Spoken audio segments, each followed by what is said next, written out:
People everywhere are practicing social distancing through self-quarantine and self-isolation.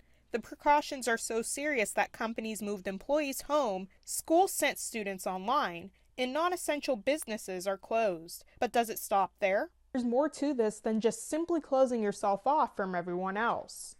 Let's first learn the difference between self-isolation and self-quarantine. Isolation would become more strict. So isolation is really not contact with anyone else in the household. Whereas in quarantine, you are allowed to be in a household but 6 feet apart from people. So that's the important distinction between the two. Isolation is for those with confirmed disease. Quarantine is for those who possibly had an exposure or a confirmed exposure or are returning from travel where an exposure might have occurred. We know that not everyone lives alone, so Beringer says if someone in your household does come down with the disease and goes into isolation, the whole household would need to restart the 14-day quarantine. If you are in a state of quarantine, proper hygiene and social distancing needs to be part of your daily routine. The expectation is basically 14 days, someplace, preferably, hopefully it's your personal residence if you're back in town. It's basically, you don't want to have visitors. You don't want to go out and be doing things. Use your standard hygiene as far as washing your hands, washing your dishes.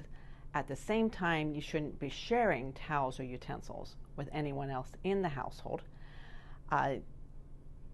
Also, if you're in a household with other people, make sure that you're staying at least 6 feet away from them, just as we are doing now for this interview. And it can be tricky with everyone moving throughout the house, touching the same surfaces and using the same rooms. Constant disinfecting is the answer. Frequent disinfecting of surfaces that get touched regularly. Doorknobs, stairrails, countertops, cell phones, anything like that. Frequent disinfecting. So, because let's say someone's in their house and they're staying 6 feet apart, but they're still moving throughout the house and touching things throughout the house. Things that are touched should be disinfected regularly.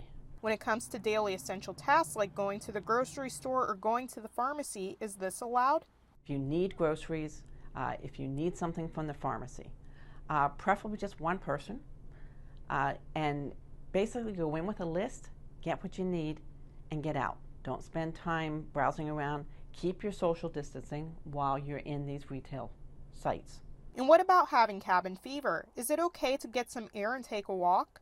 We know that exercise is good for the body, it's good for the mind. It's hard to be inside all the time.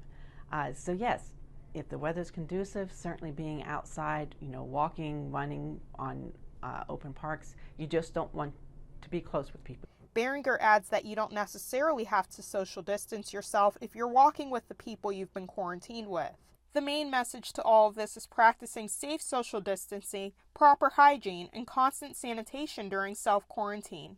Together, we can slowly start to flatten the curve. Odessa Meredith, YourErie.com.